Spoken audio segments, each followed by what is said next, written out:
Thank you very much. Can everybody see the slide? Okay, great. Okay, this is our second session, as Ajamu indicated. We intend to build on our first discussion of 21st century capitalism. Our goal is to begin the discussion of how to think about and act on building a working class movement in this new 21st century environment. So this session is about identifying who we are as a working class, helping us to think about the concept of class. As we always do, we start with political economy. Why do we do this? This is really about placing our focus on what is objective, and then after that, what is subjective. We must become scientists in how we understand the 21st century political economy of capitalism. You experience this because this is what you practice every day on the job. People can think all kinds of things on a subjective level, but you know some of it is right on point and some of it is not. Practical experience is the key. Of course, not all of us will be quick to discard the foolishness propagated by the capitalists with their TV and movies, really media in general, even in their schools. We have to think for ourselves. Time to get out of their box and stare reality in the face. This is what we are setting out to do in this school. Last session, we started with this sequence for political economy: production, distribution, consumption. For each of these steps, it is workers who do the work, doing the work. That's why we're called workers. And we all come in different types and flavors. Production workers make things: auto workers, steel workers, meatpacking workers, even cooks and people who produce textiles. Production workers take raw materials and tools and use their labor power to make something new. Now, distribution covers truck drivers, bus drivers, railroad and airport workers, but also longshore workers on the docks and warehouse workers. These are all workers who move goods from where they are produced into the market where they can be consumed. Consumption includes people like retail sales clerks, waiters and waitresses, people who work in sales, whether face-to-face or online in call centers. Of course, there are differences among workers, as we all know. Some jobs are cleaner than others, some are more dangerous than others, and some pay better. These differences are often used against us because the capitalists are happy when they keep us divided. But they are capitalists and we are workers. That's the main point we have to keep focused on. They are the bosses. Usually we don't have much trouble knowing who they are and who we are, but sometimes they try and confuse us. But we need to know who the real bosses are, who can hire and fire, who's in charge, not the flunkies who serve those in charge, because sometimes some of us get confused and think and act like they're the boss. This is a fundamental issue in each workplace. Now, just to review historically, the political economy of the United States has changed over the centuries. The slave system in the 19th century did not just commodify the labor power of a slave. The slave system commodified the whole slave person, African labor itself. Now, at the same time this was happening in the southern cotton fields, workers in the New England textile mills were often Euro-American children, many of whom worked over 10 hours a day and had to sleep on the floor next to their machines. Slaves and factory workers were part of the same system, the capitalist production of textiles, from the raw material of cotton to the finished products of thread and cloth. The end of slavery brought into existence a tenant farming system, mainly sharecropping. What is interesting is that they used the same tools that were used during slavery. And that didn't change until the 1940s with the mechanical cotton picker. This great technological invention increased production and replaced cotton picking labor, kicking people out of the cotton fields. But they were drawn into industry because of new factory technology like the mass production assembly line. Wage workers in the 20th and 21st centuries were forced to sell their labor power. They had to organize and fight for better wages and better working conditions. This new factory system brought workers into greater social unity and coordination. This led to new forms of organization and increased the workers' ability to fight for progressive social change.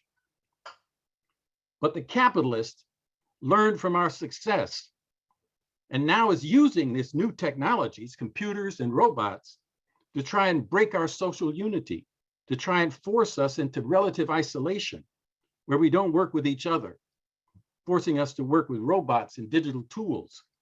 Management uses these things to control us on the job.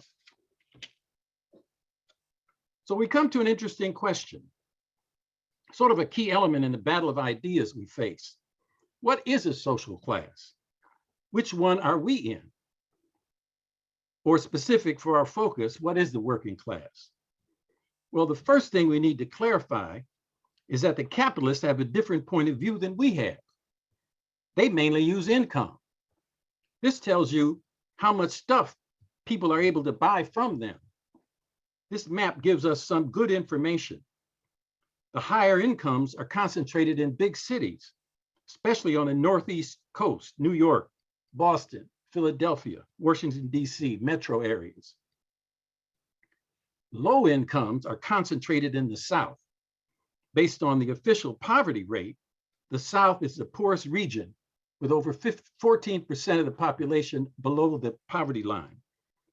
The poverty rate is highest in Mississippi at about 20%. But incomes have to be understood in the context of the cost of living. Because what cost $20 in 1999 today would cost $31.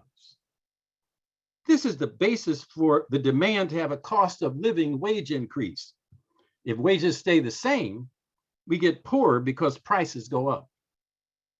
Of course, the way capitalism works, the rich continue to pay themselves more and more. So for example, during the pandemic, 40 million people filed for unemployment, while the billionaires increased their net worth by $500 billion. This slide gives us something to think about. This slide I just pulled up, how to define social class from a working class point of view. The table in the upper right corner gives a definition of the three main classes that exist in capitalist society. There are three key questions. First, does one own the means of production, company? Second, does one hire labor power from people to work in their company? And third, do you have to work for wages by selling your labor power? Now you can see that this gives a clear and simple definition for the three classes. Here, the middle class is defined as a capitalist, but petty, small, without mainly relying on exploiting the labor power of others. But check this out. Of course, even the word small is tricky when applied to a business. Don't think this means mom and pop stores in the neighborhood. The US Small Business Administration counts companies with as much as $35 million in sales and 1,500 employees as small businesses, depending on the industry. And outside this government category, companies with less than $7 million in sales and fewer than 500 employees are often considered small businesses. So small is a relative term here. Now, on the left, you can see some types of people put into these three classes: capitalist, middle classes, working class. This is an important topic for discussion, as there's no tight and neat way to sum this up. An interesting daily exercise is to think about what class people are in. For example, the ones we read about in the news, especially comparing the general news with the business news, or who gets shot by the police, what class are they in? And who's making all the money, what class are they in? We need to think about our workplaces and try to describe in class terms everybody involved. What a wonderful exercise that would be with fellow workers, understanding the need to understand who controls and runs the companies we work in. But think about this. If the robots are doing the work, will some people who used to work be permanently out of work, tossed aside. Now, unemployment has generally been cyclical, people in and out of a job. Are we facing a time when some younger people will never have a stable job? Something to think about. Okay. By focusing on what people can buy, the capitalists create false consciousness. Now, what is that? First, what is consciousness? This is about what is actually going on, how we think about what is actually going on. That is when your subjective view of your situation is an accurate picture of what it is, the facts of your situation. False consciousness is make-believe, fantasy about what's going on. And this slide tells the story. It's in the car. The story is what the majority of people think, that they are in middle class because they can consume what they want. But this level of consumption is based on going into debt. So people are lured into living beyond their means, taking risks that keep the commodities flowing from distribution through consumption, while the people are becoming more and more controlled by being held legally responsible for paying these debts off. Only 10%, as you can see, of the population is self-employed. And remember, this is our definition now, the middle class, being your own boss. And with them, only 20% are employees, including family members. That leaves 70% of people who have to get a job and work for somebody else. The capitalists promote the fantasy of being above poverty, being in the middle class, even seducing us with the desire to become upper middle class. And of course, sometimes all that means is that you buy a higher status car on debt, on credit. We win when we face reality straight on. The capitalists win when they get us into daydreaming about our lives and go deep into debt. They try to hide their power over us, but we feel it every month when we sit down and try to pay our bills. Now here's another way they play their hand: divide to conquer. Think about the recent history, especially put forward by the system, the point of view of Euro-descendant Americans, WASPs, white Anglo-Saxon Protestant. The ruling class says, fight the other, fight the people who are not like us. Forget that most of us are descendants from immigrants. The enemy are the immigrants, especially from Asia, Africa, and Latin America. Oh, and don't forget, we're still trying to exterminate the native peoples because the US began as an amalgam of settler colonies. Of course, in this scenario, white people have to be against all people of color, as if white isn't a color. Anyway, how many white people have native or people or black or brown people as blood relatives anyway? Then there's the religious angle. We have to hate Jews, but love them and the aggression of Israel as long as they join us in fighting against people who believe in Islam. The capitalists love the oil oligarchs in the Middle East while demonizing the masses of Islamic workers in places like Detroit. What about sexual identity? On the one hand, the right-wing capitalists insist they want the government to stay out of their private lives, but then they turn around and want to control the private lives of people who want to love, living in marriage with whoever they want to. Sexual identity is both a matter of birth and a matter of choice. So damn what? Freedom is what the fight is all about. It's time to stop the division and embrace our diversity. Stop them from using some of us against the rest of us. Solidarity is the key to building a 21st century working class movement. We have to embrace our diversity. In fact, we have to embrace the diversity of our entire species on this planet of spaceship Earth. All human lives are precious. The class structure of this society requires us to think in clear terms about who we are, who we need to fight with, and who we fight against. When Black and white workers in World War II came out of a racist society, they were divided. But when faced with a fascist army and forced to be in the same foxholes, they quickly began to realize which side they were on and how they had to fight together against a common enemy. That's our situation today. An injury to one is an injury to all. Here's an old labor song we need to sing again. Which side are you on? This was written in 1931 by the wife of an organizer with the United Mine Workers, Florence Reese. Here are a few words from the song. Which side are you on, boys? Which side are you on? Oh, workers, can you stand it? Oh, tell me how you can. Will you be a lousy scab or will you be a man? Now, the working class movement we need to build has to be based in our workplaces, where we gather as workers, playing our main role in the political economy of 21st century capitalism. In the workplace, we make friends, people we learn to trust and count on. There are all kinds of workplaces, and we need to connect with workers in all of them. Some places have a history of struggle and some don't. Some have been around for a long time, and some are recent, newly built. Some places have unions and some don't. The rate of unionization used to be over 30%, but now is barely 10%. So most workplaces are in need of some kind of organization.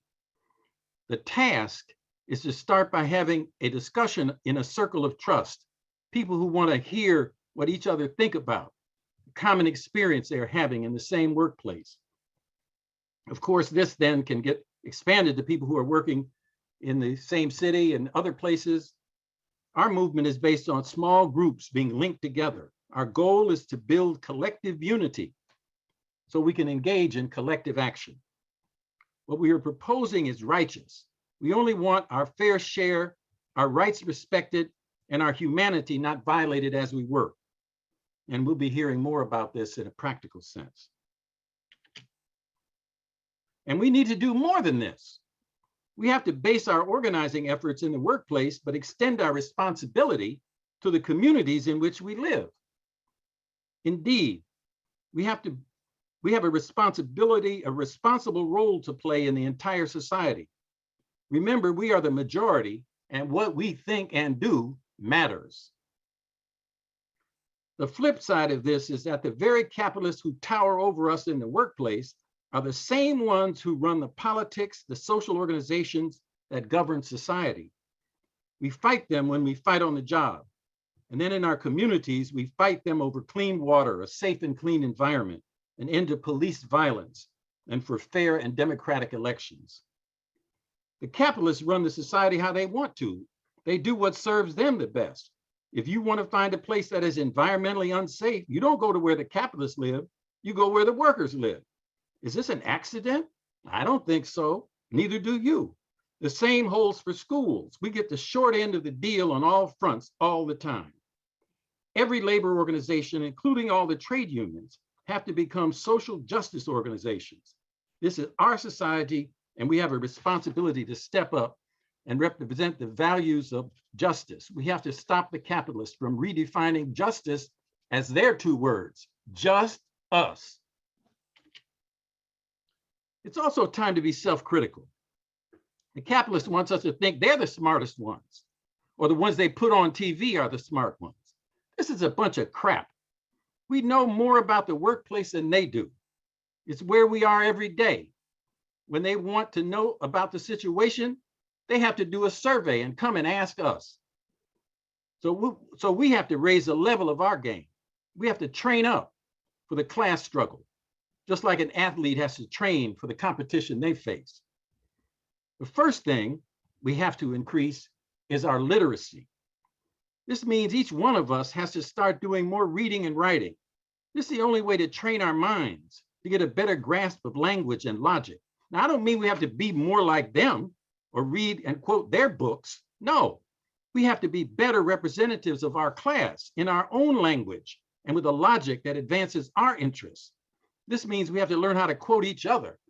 And as they used to say, make it plain.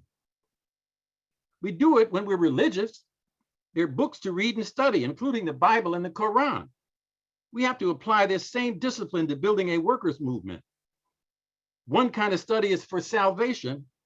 We also need study for our liberation. Time to become masters of our own fate. Time to get involved in lifelong learning about economics and politics. Consciousness is key.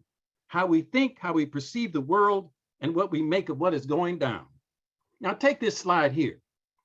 On the left is a good example of a class-conscious worker. See the bottom of the before and after. First, a woman being told by her capitalist boss that she's of low status, only a scrub woman and servant.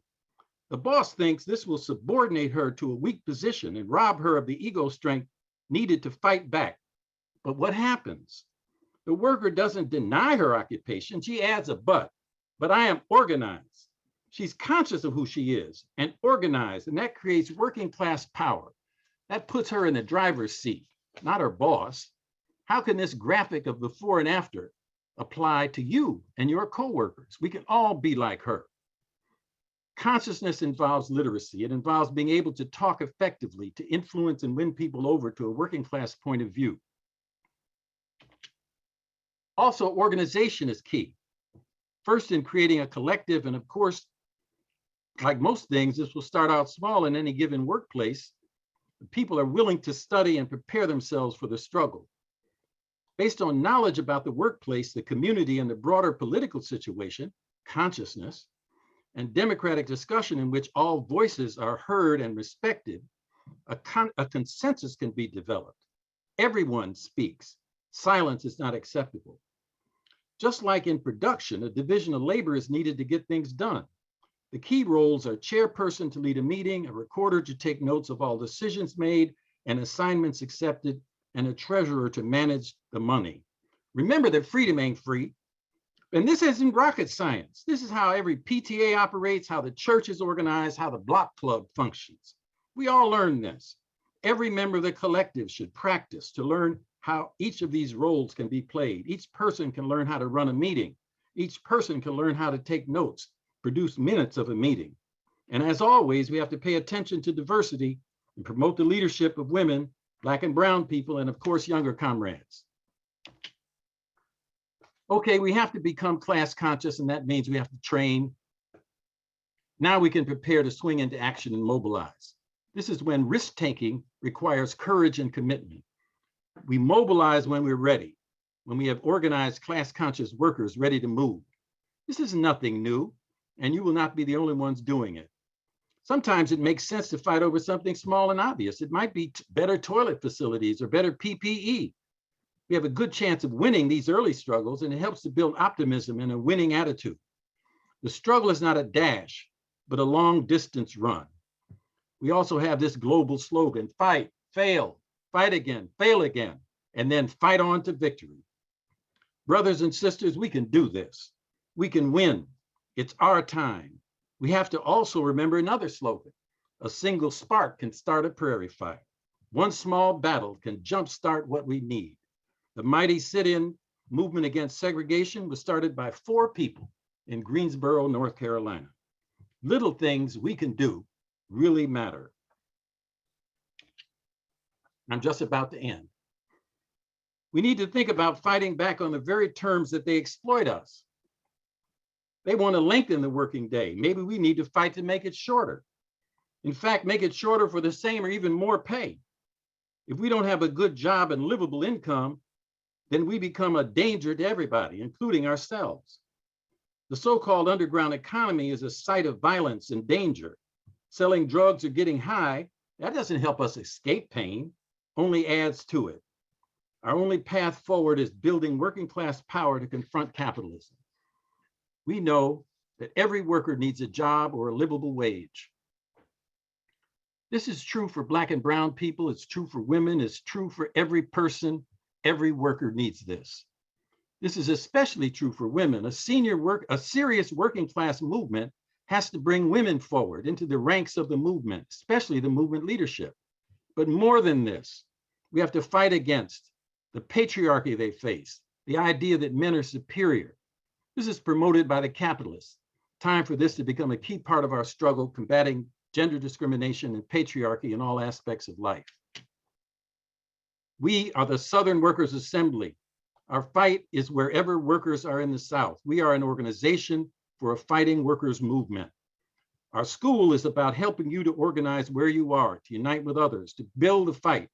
We fight in our workplaces, we fight in our communities. Workers have a history of struggle we can be proud of. We face the challenge of reuniting the best of that history, of building the movement we need in every major concentration of workers in every state. This is a challenge we put before you in this Workers' Assembly School. I think we have time for some questions. Thank you for listening.